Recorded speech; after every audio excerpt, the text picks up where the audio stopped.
al personal sanitario y al público asistente, ¿no? a la presentación de esta guía y, bueno, le voy a pasar la palabra al presidente del Consejo General de la Psicología, que hemos sido el apoyo y de parte del colaborador de esto, y iremos explicando un poco de qué trata esta guía y por qué se ha realizado.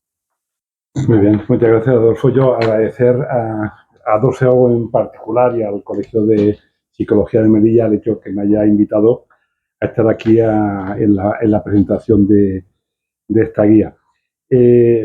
Hicimos una presentación en Madrid, en el Consejo General de la Psicología, y luego me comentó Adolfo el hecho de que hace una presentación. Hay esas cosas que tenemos los psicólogos y que tenemos los profesionales de la salud mental, como el profesor, de los recuerdos de la vida, porque yo me he jubilado hace 4 años, hace 5 años, pero tengo un recuerdo de un paciente, que ahora os comento, que se me quedó grabado por la relación que hay entre accidentes de tráfico y insomnio y problemas de sueño, ¿no? Y es que hace unos años, estando trabajando, me derivaron un paciente que tenía un insomnio de tipo crónico. Él trabajaba para una multinacional y la verdad es que lo vi muy poquito tiempo, pero el aspecto que tenía era realmente un aspecto decaído, triste, con sintomatología ansiosa depresiva. Y nada, realmente le hice la anamnesis y fueron 2 sesiones, porque yendo a trabajar tuvo un accidente de coche y falleció. Y además yo se lo decía, mira, pídete la baja y no vayas porque te tienes que desplazar en coche y no estás en condiciones, ¿no? Y él me decía una cosa que a mí me llamó mucho la atención, y es que decía que los problemas de insomnio, el trastorno del sueño crónico, que solamente lo comprende el que lo padece y la familia. O sea, de entrada, cuando tú lo hablas con otras personas o cuando lo hablas incluso con facultativos, es un problema distante. Y es porque con mucha frecuencia nos diferenciamos lo que es un problema de sueño puntual, que todos tenemos alguna vez, con un problema de sueño persistente en el tiempo, ¿no? Quiero decir, y ahí lo que sí que he revisado la guía, y lo que sí que me ha gustado mucho es todos los factores concomitantes, como con creencias disfuncionales o conductas inadaptadas que las propias personas hacen alrededor del insomnio. Lo que llega un momento, ya al menos en mi experiencia clínica, es que el problema del insomnio no es solamente, digamos, la falta de sueño en sí, o ya sea un insomnio de conciliación o otro tipo, sino todos los mecanismos de defensa que hace la persona para intentar dormir, ¿no? Como me decía esta persona y alguna otra persona que he tratado como que presenta sintomatología asociada a una patología de carácter ansioso, de carácter adaptativo, ¿no? Y que me decían que solamente el hecho de pensar en que tengo que acostarme, solamente de pensar que tengo que ir a dormir a la cama, ya me empiezo a activar, me empiezo a poner nervioso, ¿no? Y todas las conductas que hacen, que las hacen para intentar conciliar el sueño, pero que a la vez son conductas que perpetúan el problema de alguna manera. Estando vueltas en la cama, levantarse, ponerse la televisión, ponerse distintos elementos que estimulan más que inhiben y por lo tanto pues, al final acaban sin poder dormir. Entonces cuando Adolfo me planteó la presentación de la guía, tanto en Madrid como aquí, la verdad es que creo que es importante, porque el problema del sueño, me imagino que ahora luego hablas tú de porcentajes y tal, pero más que un problema individual, yo creo que se está constituyendo como un problema de salud pública. Hay muchísimas personas que tienen problemas para conciliar el sueño. Hay muchas personas que a las 4 o 5 de la madrugada se despiertan y empiezan a dar vueltas y no pueden.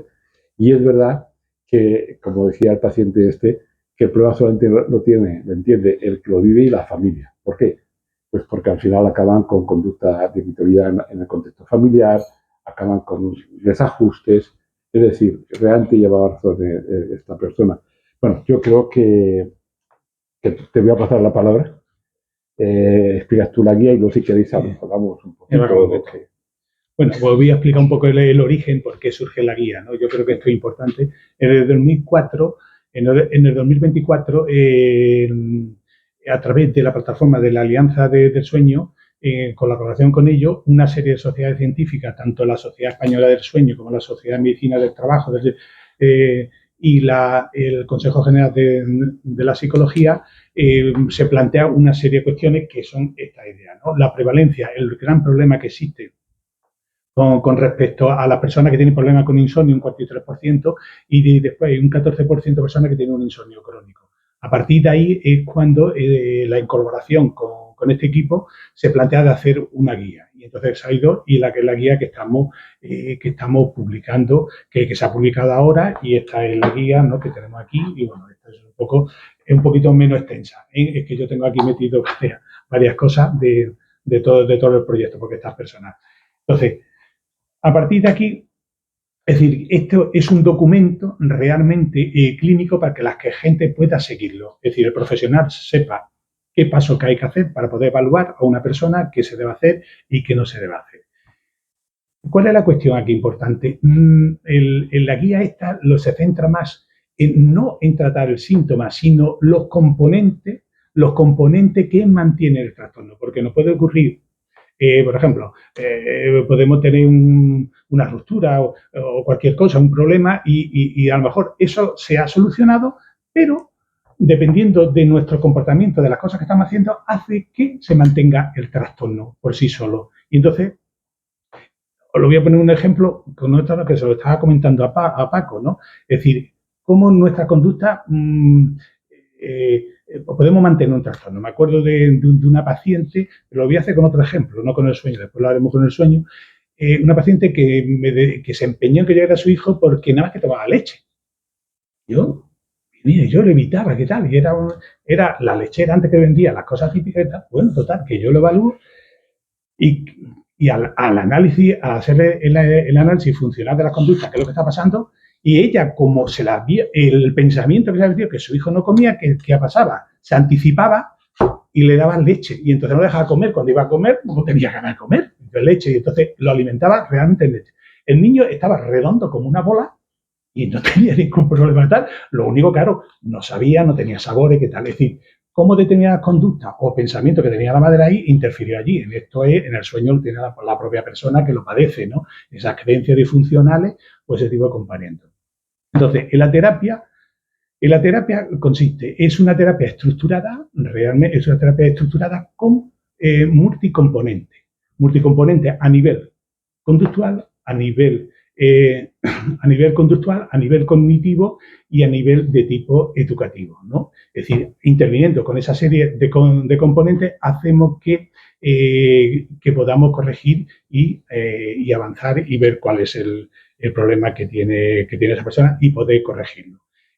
Tiene una evidencia científica muy, muy fuerte desde hace ya mucho tiempo, porque esto empieza en el año 50, pero después ya en el 80 ya los psicólogos clínicos empiezan a trabajar con ese tipo de cosas, empieza con la medicina del sueño, se ha ido incorporando y se ha ido mejorando y se ha ido perfeccionando.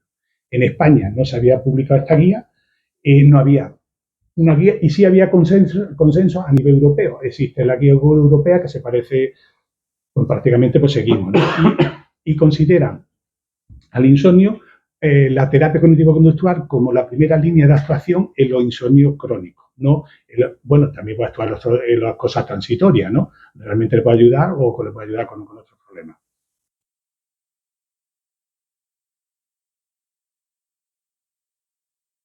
Bien, ponemos este tipo aquí y sobre todo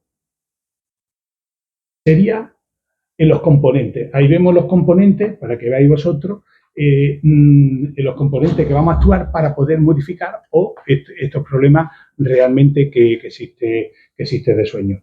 Lo primero, esta pirámide del sueño también se ha creado, también por la Alianza del Sueño, y junto con los médicos de familia.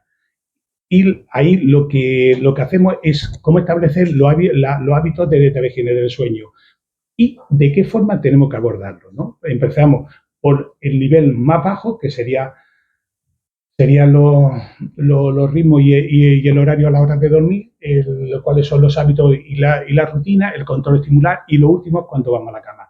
En cada nivel se actúa de una forma determinada, ¿no? Es decir, cada uno se va perdiendo. Se va actuando y se va corrigiendo cuáles son los problemas que tiene, ¿no?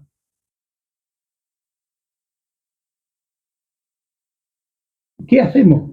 ¿Qué hacemos con esta guía? Lo que hacemos a la hora de implementar todo este tipo de terapia, lo que hacemos es una secuencia. Primeramente, evaluamos al paciente, le pasamos una serie de cuestionarios sobre el sueño, de creencias, de cuadros de ansiedad y depresión, para confirmar que lo que tiene, y entonces a partir de ahí se formula un caso y empezamos con la psicoeducación, porque esto es muy importante, ¿no?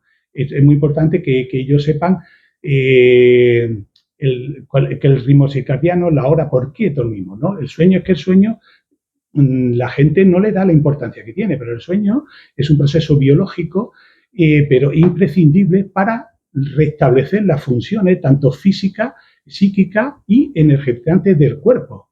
Aparte que ayuda a prevenir otra serie de enfermedades, actuando sobre el sistema inmune, el sistema cardiovascular, potencia la memoria y el aprendizaje, incluso actúa sobre la modificación del ADN, hay una alteración genética. Realmente el sueño es como el sueño, lo que se consigue es como si reseteáramos un ordenador por la noche. Lo que hace es resetear a todo el cuerpo y eliminar aquellos productos de desecho. E incluso la adenosina lo que hace, tiene en el sueño un sistema de limpieza que las proteínas amiloides hace que se eliminen realmente y es reparador. Cuanto menos duerme, más concentración de adenosina tiene y hace que se mantenga más la proteína amiloide. Es decir, que hay una prevención también con respecto a la demencia. Entonces, el sueño es una cosa muy importante. Una persona dice, sí, he podido descansar, he dormido, pero a lo mejor no he descansado. Te levanta el sueño no es reparador, ¿no? ¿Cómo podemos reconocer que una persona no ha dormido bien o no ha descansado? Pues ya vamos a notar que se levanta con cefalea, con irritabilidad, con fatiga, con alteración del humor, con fallo de la atención, en la memoria, puede tener más accidentes, más equivocaciones a la hora a nivel de trabajar. Y entonces ese día está fatal, ¿no? Pues le habla y no hay quien lo soporte, ¿no? No soporta a la persona y no sabe uno por qué, ¿no? Y entonces simplemente porque no ha dormido, no por ese tipo de cosas. Entonces yo creo que esto es importante. Después tenemos sería esta guía está pensada principalmente para el insomnio crónico, pero también se puede implementar en los cuadros, con los cuadros de ansiedad, con los cuadros depresivos y con todas las enfermedades médicas. Hay una comorbilidad y se actúa muy bien. Lo que pasa es que allí ya sería un tratamiento más combinado, ¿no? En cuanto a las patologías, pero que sí es efectivo, ¿no?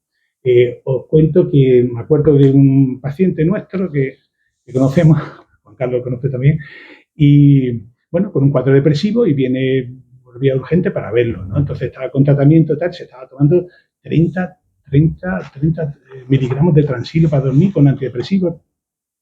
Total, que ya ajustamos con la psiquiatra, pero ¿qué hacía? Todas las conductas realmente inadecuadas. Se había convertido el dormitorio en la oficina. Comía, dormía, ¿qué tal? ¿Qué asociación tiene? No tiene esa asociación sueño-cama, no existe. Ese patrón de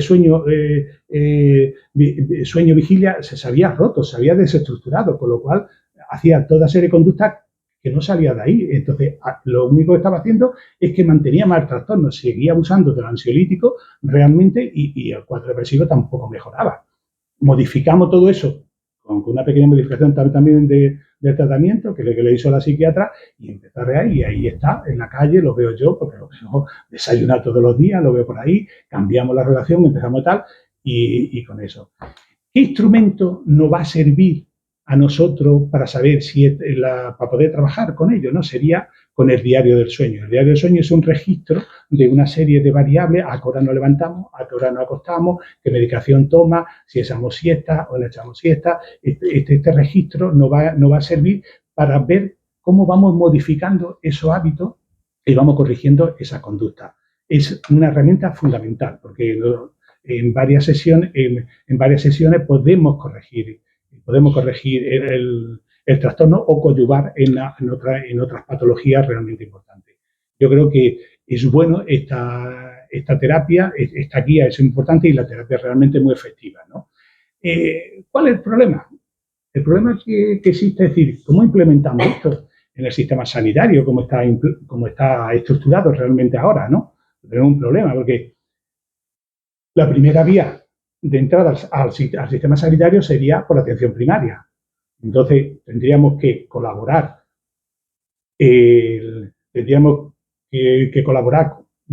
y trabajar, plantear un plan para que el médico de cabecera valore al paciente y en función de su estado, ¿no? Si puede ser un insomnio crónico o puede ser otro tipo de patología, puede tener una apnea del sueño, ¿no? Que tampoco todo... entonces, bueno, hay muchas enfermedades que crean otra patología del sueño, entonces tenemos que discernir y diferenciar y hacer un diagnóstico diferencial.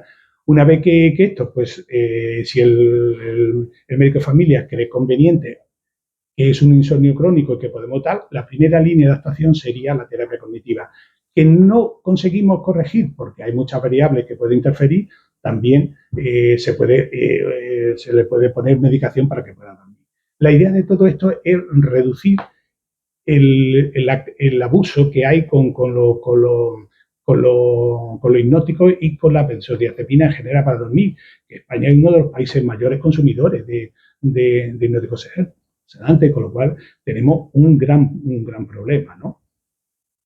Entonces, bueno, esto sería un poco la línea general de qué sirve toda esta tarde. Después también hemos estado revisando con otros pacientes que también da igual, ¿no? Que sea un trastorno bipolar, un trastorno tal, que es muy importante también la higiene del sueño y aplicar este tipo de terapia porque la ayuda. También empezamos a hacerlo en la unidad de salud mental porque realmente no tienen horario, no se levanta, ¿qué tal? Entonces viene la gente y se queja de no sueño. Claro, pues si es que ha cambiado el patrón de sueño, no tiene problema de sueño, es que has trasladado el ritmo circadiano, lo has desplazado y resulta que te levantas a la 1 y te acuestas a las 5 de la mañana y dices, no duermo a dormir. Es que has cambiado el patrón de sueño, es que es totalmente diferente, ¿no? Entonces, bueno, cada caso habría que evaluarlo siguiendo una secuencia. Está puesta, esta es la secuencia, y qué vamos a hacer en cada variable, ¿no? En cada componente de esa actuación, una vez que tenemos la información del paciente. Y la herramienta que después utilizamos es el diario de sueño, que nos va a decir cuál es la evolución y tal. Porque si ahora nos preguntamos todos, ¿cómo dormí ayer? Pues no nos vamos a acordar o no tenemos esa certeza o esa información. Es un registro fácil que se hace al día siguiente, cuando uno se levanta, y esto nos proporciona la información necesaria para ver y los cambios que tenemos que hacer. Se suele hacer cada 15 días o al principio cada semana y después cada 15 días para ver cuál es la evolución, ¿no? El planteamiento sería, ¿y cómo se aplica esto en la sanidad pública? ¿No? Pues tenemos un gran problema, ¿no? Porque ahora mismo bueno, sobre todo aquí, por ahí, serían los psicólogos generales sanitarios que podrían intervenir junto con colaboración con el médico de familia y la enfermera. Y entonces sería una intervención a nivel escalonada. Se puede hacer incluso al principio individual, se puede hacer en grupo, se puede hacer online con una variable muy chica y vamos subiendo como de nivel, ¿no? Dependiendo. Ya hay intervenciones que son breves de 4 sesiones, de 45 minutos la primera consulta, después media hora y después incluso online o por teléfono de 20 minutos para controlar con el registro quién nos está llevando, quién nos está dando, quién nos está aportando con toda esa información. Yo creo que eso es importante y después cuando ya la terapia es breve, podemos hacer la estándar, pues ya entramos nosotros en colaboración. Yo creo que hay que trabajar un poco en equipo y que tal. Que la actuación sería, por un lado, a nivel preventivo creando hábitos de higiene saludable en el sueño y prevenir las que se cronifiquen los trastornos. Eso sería por un lado. Y por otro, actuar realmente pues a nivel clínico en aquellas patologías o enfermedades. en un estudio que hemos hecho en la aplicación, el AUGR aquí, para ver cuál es la calidad del sueño de los estudiantes de enfermería, hemos encontrado cantidad de problemas, muchísimos malos hábitos de sueño, y realmente la mayoría pues se llevan el móvil a la cama y todo el mundo utiliza, y es un gran problema. Es un gran problema a la hora de dormir, de poder conciliarse, después se queja, porque la luz blanca, la luz azul lo que hace es que estimula al cerebro, le está diciendo que es de día, le está engañando, ¿no? Porque el sueño se regula por dos mecanismos, ¿no? La presión del sueño en que se levanta, que es cuando surge la luz del día, se activa en la adenosina, el cortisol se activa, lo mantiene activa arriba, y después, y por la noche, la presión del sueño, que según se va avanzando el día, nos va produciendo el cansancio y no va adelante. Y después el ritmo circadiano, que está marcado por la luz y por la oscuridad. Entonces nos va marcando como este es el sueño, ¿no? Entonces, bueno, la persona, si modificamos todo esto, pues ya está. ¿Qué pasa también? Que el reloj biológico interno lo tenemos sincronizado con el tema social, ¿no? Con la luz, con la oscuridad, pero también con la vida social que llevamos nosotros. Si nosotros cambiamos de un país a otro, ¿qué ocurre? No cambia el horario. Vamos a tener problemas de sueño, ¿no? Pero son transitorios lo que tratar. ¿Cuál es el gran problema que está teniendo hoy en día la sociedad? El gran problema que tiene la sociedad es que el mundo, hay una parte de la población que trabaja de noche o turno rotatorio, y esta persona presenta muchísimos más problemas de sueño que el resto de la población. Entonces, ¿cómo intervenir? También en eso, también hay publicado dentro de la guía la intervención con el personal que trabaja rotatorio o turno de noche, que debe hacer, cuáles son las pautas que hay que hacer, y viene todo eso reflejado realmente en la guía, que eso también ayuda. Es otra población que también se ha trabajado y está presente allí, ¿no? Porque hoy he leído que uno de cuatro trabajadores nocturnos consumen hipnóticos de forma continuada. Dice, madre mía, qué barbaridad, no lo sé por qué. Es un estudio que han hecho los médicos de empresa, y entonces, bueno, están llevando ese tipo de Carlos Rueda, y entonces, bueno, pertenece también a la Alianza del Sueño. Y bueno, esta terapia tiene algunas contraindicaciones, ¿no? O limitaciones, ¿no? En el sentido, bueno, no se puede aplicar en una persona que tiene demencia. Sí le podemos dedicar al cuidador que pueda regir una serie de ritmos, pero realmente no es importante. O esté en un cuadro psicótico que esté descompensado, tampoco. Con lo epiléptico hay que tener cuidado si no está bien controlado, ¿no? También, pero que siempre se le ha marcado el hecho de dormir, no cambiar el patrón de sueño, todo ese tipo de cosas, porque se alteran muchísimo las personas. Entonces, hay una serie de contraindicaciones ahí que están indicadas.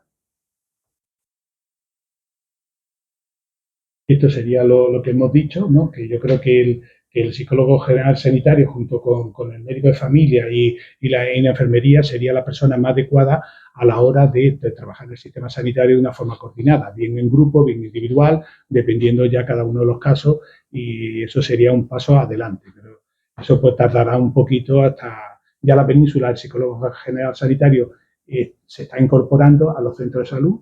Aquí todavía estamos pendientes, se ha pedido, pero todavía no se han incorporado y no se ha contratado. Esa fue la última reunión que tuve con los gerentes, y bueno, ahí lo han pedido. Bueno, ¿y cuáles serían las funciones del rol del psicólogo general sanitario de atención primaria? Por uno sería a nivel educativo, a nivel preventivo. El otro sería hacer el cribaje de evaluación, si una patología combinada o no, sería si existe otro trastorno para poder trabajar. Y después la implementación de la intervención, también una intervención breve, una intervención estándar, o trabajar en grupo, y después enlaces con las unidades de sueño y con la unidad de salud mental para llevar los tratamientos ajustados, ¿no? Porque muchas veces, si empieza a corregir esto, le sobra medicación, entonces tiene que ajustarle al médico para que vea por qué le produce mucha somnolencia, entonces, y se nota muchísimo más acelerado. Y esto sería un poco la línea general a la hora de actuación del psicólogo general sanitario. Y bueno, espero que dormir no es un lujo, es una necesidad para la salud, y bueno, espero que la guía de la terapia les sirva para descansar cómo está esa persona ahí. Y bueno, y si queréis, pues hacerme preguntas, porque he hecho un pequeño resumen, ¿no? de de lo que abarca todo esto, ¿no? Tenemos que preguntar cuántos de aquí dormimos muy bien por la noche o nos despertamos temprano, a las 5 o las 6 de la madrugada. Bueno, es decir, es normal que a 1 a las 3 de la mañana se levante, se despierte. Esto es sueño de despertar nocturno y después se vuelve a dormir. La cuestión es si nos dormimos otra vez, ¿no? Entonces, si nos dormimos otra vez, pues no pasa absolutamente nada. La cuestión puede ocurrir, imaginar otro paciente, ¿no?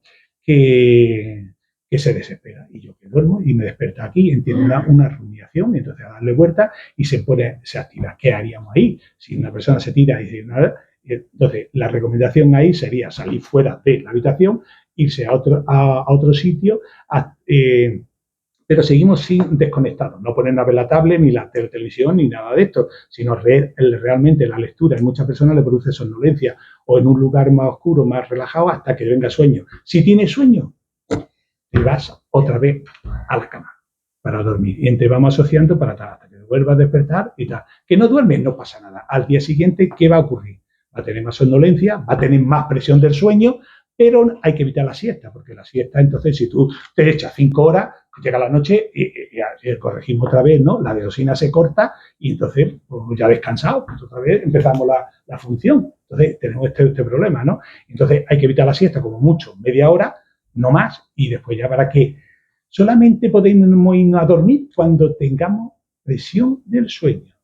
Bueno, ahora vamos a contar un poquito unas pautas un poco así generales, ¿no? Lo importante para todo esto es ponerse hay que establecer una rutina. ¿A qué hora nos levantamos?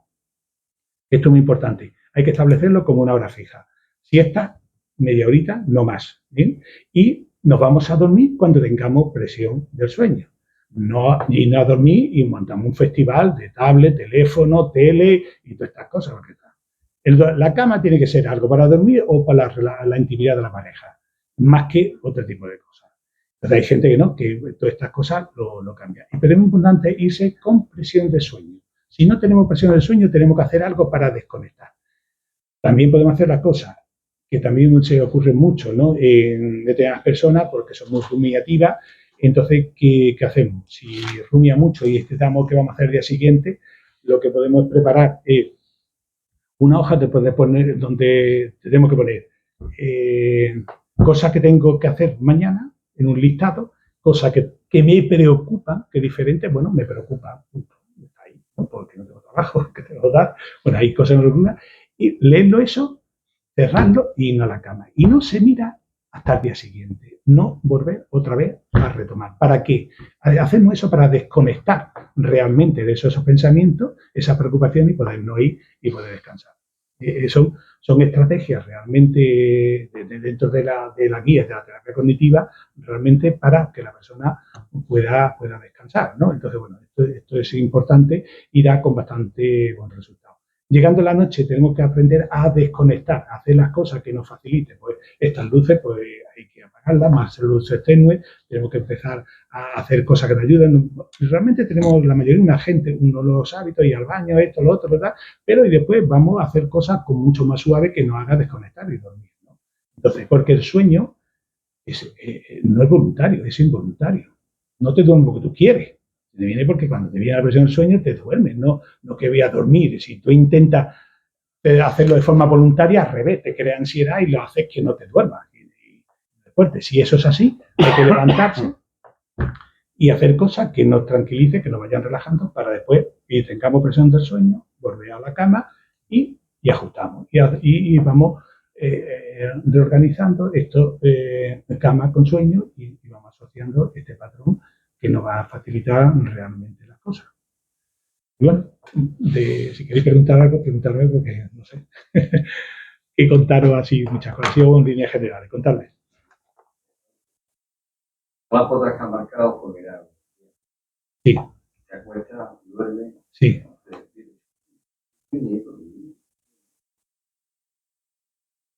Mira la hora.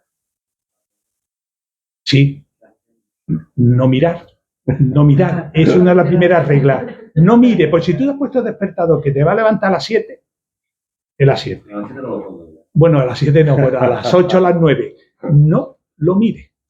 No esté pendiente qué hora es. Entonces empezamos a generar problemas. Claro, pero entonces, si tú hay opciones, Si tú lo dices, mira, son las 2, voy a seguir durmiendo, voy a intentar retar, y piensa en algo agradable, si tú empiezas a pensar, son las 2, hay que ver, mañana qué tal, no voy a rendir, qué voy a pasar. Entonces, ¿qué hace? Eso te genera una activación del sistema simpático. Lo que te hace es que te pone en alerta y te aumenta la ansiedad y tal. ¿Qué tenemos que hacer? Salir de la cama, irnos allá al salón, fuera de, empezar alguna actividad totalmente mucho más tranquila o hacerle el libro de lectura, que a mucha de la gente le produce esto, o algo muy suave que no nos vaya a provocar. Y cuando tenga presión del sueño, te vuelve a ir a la cama. Así hasta que se vaya regulando todas esas cosas. O que te despierte ya, como es normal que si uno se despierte sobre las 2 o las 3 de la mañana, y te vuelvas a dormir con toda tranquilidad. Ahora, si lo quieres hacer voluntario, ahí ya empieza una lucha y ya empieza un gran problema a la hora de generarte ese mal hábito, esa lucha constante, porque ya al día siguiente queda. Ahora que la habéis sacado, entonces me llama un familiar, me dice, mira Adolfo, que tiene un problema de sueño desde hace 20 años. Madre mía, digo, bueno, vamos a mirarla. Le paso todas las pruebas y me dice que me da todo bien. Qué raro.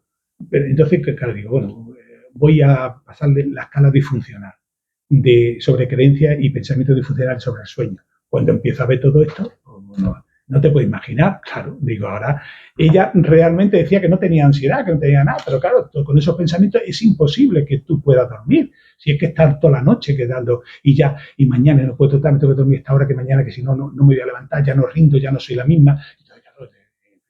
Esto es un poco, y muchas veces si no se hace una buena evaluación, pues realmente yo se me había pasado hasta que le metí la escala y dije, bueno, a ver qué es lo que pasa. Y entonces detecto que me estaba dando, le paso una escala de ansiedad, no me sale nada, me da depresiva, no me sale nada. Y y estaba tomando tratamiento, por una depresión ahí, que es un tema que ya lo miraré con más detenimiento. Y entonces sí que veo que tiene una cantidad de pensamiento a la hora de dormir que son tremendos, ¿no? Entonces lo que tenemos que trabajar es corregir. Y ese sería multicomponente más cognitivo, porque el insomnio se ha convertido en un trastorno de hipervigilancia cognitiva y cortical, es decir, a nivel cerebral, es decir, activación y cognitiva. Entonces está realmente en ese estado de alerta, ¿no? Que es lo que le pasa. Entonces, esto no puede, no, de la gente. Yo le lanzaría a la alianza un reto, ¿no? Que a lo mejor se puede realizar un segundo estudio si están interesados. A mí me llama la atención mucho cómo, pensar en qué variables hace que la persona empiece a tener los problemas de sueño. Me refiero, hay personas que viven una situación traumática de estrés, de sobrecarga laboral, etcétera, etcétera, etcétera, pero que hace que tengan un periodo de insomnio, pero automáticamente ellos mismos se autorregulan de alguna manera. Eso nos ha pasado a todos, que hemos pasado. Y hay otros que la tendencia es a cronificar el insomnio. Valdría la pena, a lo mejor, Adolfo, plantear a la Fundación un estudio previo de hacer un seguimiento a largo plazo. Porque eso sería interesante. O hacer un estudio comparativo, ¿no? Sí, hacer un estudio. Si hay estudios comparativos que esas personas que rumian más, pues tienen más variables de personalidad que hacen que tengan estos problemas de sueño y que rumien, ¿no? Porque toda la vida hemos tenido problemas de sueño transitorios, ¿no? Entonces hemos resuelto que tal. Porque claro, también la actividad física es un componente que se añade en estas cosas para desactivar, pero depende a qué hora se hagan, ¿no? Esto es muy importante. Si lo haces muy de tarde por la noche, lo que hace es que activa más y te cuesta más trabajo dormir. Habría que hacerlo más por la tarde o bien por la mañana temprano, es decir, que o durante todo el día que tal, que te active eso. También qué comemos, si bebemos mucho durante la noche, o te has cenado mucho, qué noche no da, claro, la pesadez del estómago y tal, tampoco duermes mucho, tampoco te genera un abuso del alcohol, y todas esas cosas, o te levantas, corres a la calle y te levantas fatal, ¿no? Entonces hay una serie de comportamientos, de hábitos y tal, que tenemos que tener cuidado, ¿no? ¿Qué hacemos, no? ¿Cuál es nuestra vida? Todo ese tipo de cosas. No significa que no tomamos una cerveza y tal, no tiene nada que ver eso, pero está claro que si uno por la noche se hincha de alcohol y con todo ataque, te va a costar, o una cena muy copiosa, pues te va a costar muchísimo dormir, el sueño es más irregular. Después existe lo que existe, que siempre hemos tenido, te puede tener problemas de sueño con los trastornos de estrés postraumático, con los cuadros depresivos, con ese tipo de cosas, con las pesadillas que tiene, reminiscente, pues bueno, eso ya sería aplicar otras técnicas combinadas con la terapia, ¿no? Con esto. Entonces yo a mí me gusta aplicar otras técnicas también con la terapia cognitiva que va bastante bien, bueno, y funciona, ¿no? Entonces lo importante es que tenemos que saber qué hábito, ¿no? Es decir, qué conducta tenemos que hacer nosotros que nos va a facilitar a dormir mejor, a descansar, ¿eh? Y qué hacemos mal. Esto lo que hicimos, lo hicimos en la escuela de enfermería, le pasamos una escala, donde medíamos todo y le medimos cuál era la calidad del sueño. Y después le medimos otra hoja que es rutina, cuáles eran los hábitos que hacían durante todo eso. Mezclamos todo ese tipo de cosas y nos dio toda esta información, ¿no? Y realmente los estudiantes tienen muchísimos problemas de alteración de sueño, ¿no? Sin ese problema, solamente había 11 estaban afectados. Una porque tenía una neuralgia del trigémino y entonces tenía grandes problemas, entonces tampoco eso. Me quedé con la información porque tenía otra patología, sabíamos que tenía otras cuestiones, pero que sí que había muy malos hábitos. Entonces, la cuestión que hicimos, reeducar, enseñarles nuevos hábitos, que adoptaran nuevos hábitos y cómo se iba a hacer, ¿no? Eso fue un poco el trabajo, el taller que hicimos que continuaremos ahora el próximo curso al resto de estudiantes. ¿Y sabes si hay alguna correlación con patología orgánica de tipo cardiovascular o demencia o cosas así? Eso sí. A ver, con la patología cardiovascular el sueño se altera mucho, pero claro. Es que creo que me comentaste que aumentaba el riesgo de patología cardiovascular y de demencia, ¿no? Sí, la demencia, sí, precisamente por ese tipo de cosas, ¿no? Produce mayor deterioro cognitivo y después a nivel cardiovascular también tiene problemas como hipertensión y tal. Hay mayor riesgo. Lo que hace es que previene el riesgo de padecer diabetes, la diabetes y la obesidad, porque por la noche en el sueño hay una hormona también que realmente es un alimento que cuando no duerme bien lo que hace es que te da por comer y por eso se come la gente por la noche. Entonces, no sé si es la pestina, me parece, Carlos, ¿no? Y entonces ocurre ese tipo de cosas, ¿no? Entonces, realmente el descansar, de tener un buen sueño, lo que hace es que disminuye los factores de riesgo entre todas estas enfermedades y, si no, lo puede realmente potenciar con ese tipo de cosas. Pero es que después la enfermedad en sí misma, por ejemplo, un infarto, un tipo de otras cosas, lleva siempre un componente psíquico que produce en el trastorno del sueño por muchos motivos, ¿no? Por muchos cuadros. Yo me acuerdo que trabajando en el hospital hicimos trabajar con los trasplantes cardíacos y había una persona que había entrado en código cero por miedo. Código cero en que te muere. El trasplante y no avisó, ¿no? Hasta última hora. Menos mal que tuvo suerte y la pudieron salvar.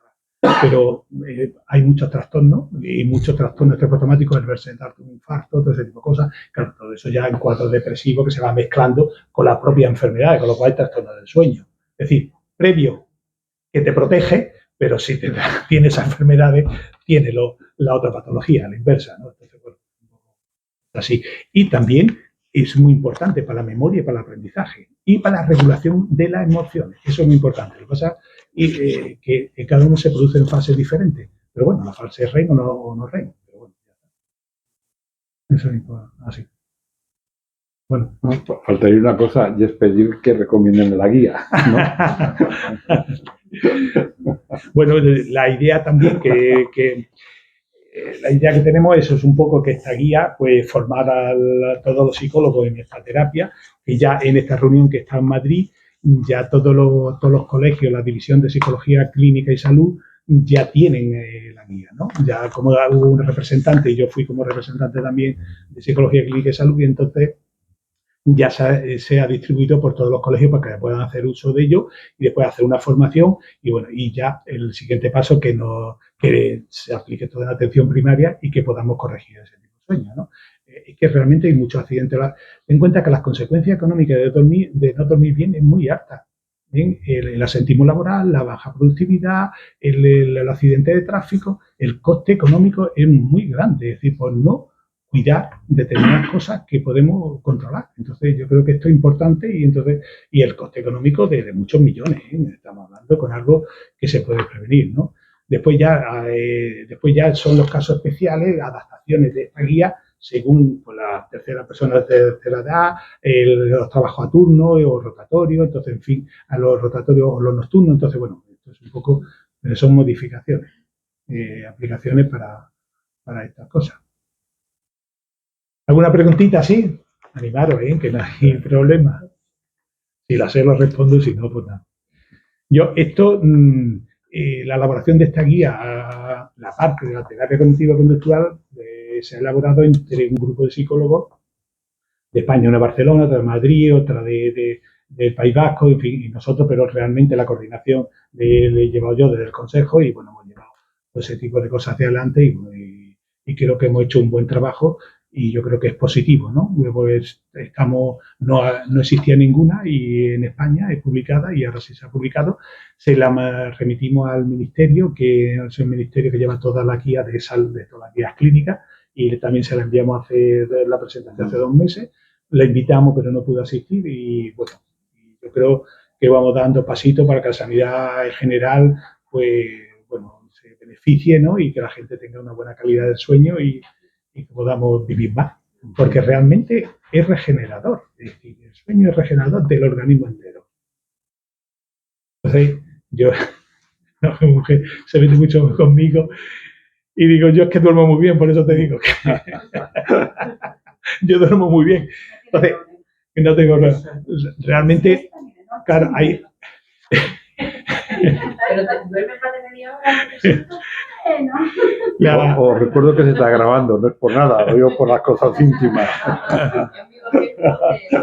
Claro, las mujeres con el tema hormonal también es más propensa a tener desajuste con el tema del sueño, el embarazo, todo ese tipo de cosas, la menopausia. Es decir, que hay ciclos de la vida de la mujer que se afecta más, o cuando tiene hijos, que en fin, entonces de cuestiones que soy más sensible a las alteraciones del sueño. Entonces, bueno. Claro. Tomás, yo sí detecto en la consulta que estos pacientes son muy reticentes a cambiar sus hábitos del sueño y ellos lo que buscan es otra cosa. Es decir, herramientas que son muy eficaces, que son fáciles y económicas para el sistema, para las personas, pero la persona que se duerme con la tele, que yo me duermo con la tele desde que era un niño. Cuesta mucho trabajo hacerlo. O una cosa tan sencilla como si no tienes sueño, da otra habitación, a otra estancia. Bueno, sí, pero si realmente duerme y se duerme, porque hay gente que está acostumbrada a la vida y el sueño es muy poco y hay gente sobre todo con las radios escuchando tal y se duerme y llevan toda la vida así y no tiene problema después de volar. Si no tiene problema, se levanta con cefalea, con fatiga, con somnolencia, nada, se levantan bien, pues no le vamos a quitar nada. Es que hay gente que no tiene problema de sueño, quiero decir, que hay gente que duerme bien y no tiene ningún problema, o que tiene pequeños hábitos ya instaurados allí, pero él duerme y descansa. Entonces, bueno, pues no hay, bueno, si no quiere estar. Ahora, ya en los casos complejos, por ejemplo, como este que he contado, que este cuadro depresivo que vivía allí, tenía la oficina, tenía todo allí, el ordenador, la cama, que va a asociar, ahora de dormir, como allí, hacía todos los papeleos, que es imposible. Entonces, bueno, eso es un poco la cuestión. Entonces, bueno, habría que ver cada caso, ¿no? Pero sí que yo ahí creo, por la pregunta que haces, que los seres humanos tenemos una resistencia natural al cambio. Sí. Los hábitos son muy complicados de cambiar, por eso es necesario que esté ahí la psicología, porque somos expertos en cambiar hábitos y tal, ¿no? Pero la gente sabe muchas veces lo que tiene que hacer, pero no lo hace. No lo hacemos. El otro día me estaba viendo, perdón, te acabo, sí. El otro día me estaba viendo con un paciente que yo tengo un compañero que es Juan Rojo, que a lo mejor es de la familia Rojo, de Don Miguel Rojo y tal, que cuando yo estaba en el centro de salud, nos tomábamos un café y hablábamos, ¿no? Y hablábamos de la psicopatoplastia, ¿no? La capacidad que tiene el ser humano para presentar patología de acuerdo a las cosas que van ocurriendo, ¿no? Y cuando me preguntan muchas veces por el uso de la IA y que si sustituye al médico y al psicólogo y al entonces yo digo que no. Y me cuento una anécdota de un paciente obsesivo que con la presión de la IA dijo, oye, la IA dice lo que dicen los psicólogos, dice lo que dicen los médicos, está claro, y al cabo de un par de meses me decía, me quedé enganchado con la IA y no puedo dejar de pensar en la IA. O sea, ya un toque estaba ahí. Con lo cual, la patología de base se manifiesta de otra manera, ¿no? Perdón, Vicente. No, que decía yo que la verdad es que hoy en día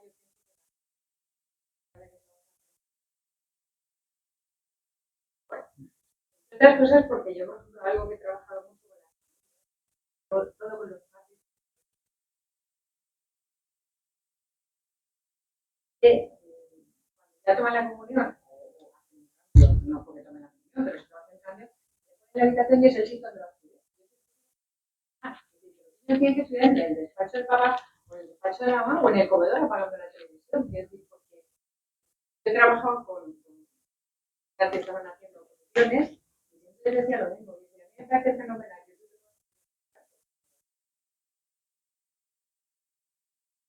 Habitación a estudiar. Entonces, con los opositores, que he trabajado como estantes, siempre les he dicho lo mismo. Estudia en un despacho, el que sea, me da el mismo, el de la plancha, el cuarto de la plancha, donde sea, un sitio donde tengas luz. Y no se les puede poner el cuarto de estudio, no puede ser ahí. Sí. Y hoy en día los nenes, sí, en parte, sí, sí, que les ponen toda la comunión y directamente ya les ponen la cama y el cuarto de estudio. No. Primero porque tampoco controlamos lo que ven los ordenadores, que es algo que yo también le digo siempre, el ordenador en el comedor. Cuando tú pasas y dices, cariño, qué bonito que esto es. Eso. Porque, claro, si tú le pones en su habitación, le pones el ordenador, pues bueno, claro. Después es importante saber también que cada edad, la etapa evolutiva, tiene una necesidad de sueño diferente. Entonces, la etapa más conflictiva es la adolescencia, que necesita 10, 12 horas y dónde la saca, y cómo la ajusta esto con el colegio, y cómo se adapta. Entonces, es que la etapa que entonces se vuelve, por la misma etapa que tal, cambia, y entonces se crea uno desajuste entre el instituto y la vida social y la vida tal, y entonces no lo entendemos, ¿no? Nosotros realmente, porque esta terapia está dirigida a adolescentes y adultos, ¿no? Es decir, realmente, después con niños habría que hacer otras cosas, otras modificaciones y otro tipo de cuestiones que es importante, ¿no? Se trabajaría mucho más con los padres que apliquen todas las pautas a la hora de hacer para que desde un primer momento haya una buena educación, ¿no? Es decir, con respecto a la higiene del sueño. Entonces yo creo que esto es importante. Después puede surgir otro tipo de cosas, ¿no? Gente que tenga ansiedad por dormir con niños, con crisis de pánico, bueno, pues eso es así, ¿no? Hay muchas cuestiones, hay mucha patología en el tema del sueño que descartar, que no sea orgánica, y después pues, el resto pues trabajar con pautas, ¿no? Pero normal, la mayoría de los problemas de sueño en los niños, 90, casi el 85-90% son de tipo de malos hábitos, de problemas psicológicos y tal, que de patología orgánica. Hay apnea del sueño también, todo ese tipo de cosas. Según uno de la sociedad, Gonzalo Pin, que es un pediatra que trabaja mucho con niños, y él lo dice, los problemas de sueño me los resuelve el psicólogo. Yo más, el porcentaje me centro más en lo orgánico y tal, pero muy menor la cuantía, ¿no? Entonces, bueno, y que las necesidades de sueño son totalmente diferentes dependiendo de la etapa evolutiva, por los ciclos vitales que estamos pasando también. Esto, bueno, es importante saber. Y bueno, el hecho de poder estudiar, es que le cuesta, bueno, es que esto tenemos que tener casa, ¿no? Lo que quería comentar que realmente que la sociedad actual, ¿no? Es decir, el ritmo de vida que llevamos y cómo está configurada la sociedad, está creando muchísimos problemas en cosas, ¿no? Que empezamos, por ejemplo, pues con la IA que está empezando ahora, hemos empezado con los móviles que se han enganchado a la mitad de la gente con estos problemas de adicción y con ese tipo de cosas, por no tener una buena regulación, unas buenas pautas y haber educado a nuestros hijos al manejo, uso práctico con esto, y no está todo el día, ¿qué está pasando con la IA? Ahí y con la IA está todo el mundo enganchado, y bueno, hay gente que lo utiliza para confesarse, o se cree que tiene una novia, ¿no? Está hablando con un ordenador. Entonces, bueno, es un poco la misma sociedad, vamos generando patologías según los instrumentos, los aparatos, la época que está, y hay que saber, el problema está establecer qué pautas son correctas, qué tal, o qué uso podemos hacer, pero claro, como esto a veces adelantan más y nos aplican otras técnicas que que somos los psicólogos realmente los que aplicamos esas técnicas para crear adicción y comportamiento desadaptativos. Es que tiene WhatsApp, pero bueno, está así, un poco el mundo está establecido así y ya está. Y entonces lo importante ahí también el personal que trabaja de noche, que ese es un gran problema también con la industria y que hace falta bombero por la noche, hospital que funcione, policía, en fin, cosas, muchos servicios que realmente requiere nocturno. Bueno, ¿tenía alguna preguntita más? Pues agradecer, ¿no? Agradecer aquí. Agradecer vuestra presencia aquí y bueno, en una tarde así y espero que haya sido interesante, que podéis descargarla, la tenéis en el Colegio de Psicólogos, la podéis descargar y la tenéis para hacer uso de ella y porque viene el guión, cómo hay que trabajar, qué hay que hacer, en fin, todo ese tipo de cosas. Está tanto la guía como la pirámide del sueño, con cuáles son las pautas que hacer en cada momento, todo ese tipo de cosas, ¿no? Yo creo que es importante. Estamos preparando desde el Colegio de Melilla hacer una formación. Con la gente que hemos formado por la vida, vamos a hacer una formación de terapia cognitiva, ¿no? El tipo la vamos a hacer online porque claro, si no es difícil, pero bueno, ese es el próximo objetivo, ¿no? Es decir, que no me voy a aburrir en mi jubilación. Pues muchas gracias por vuestra presencia.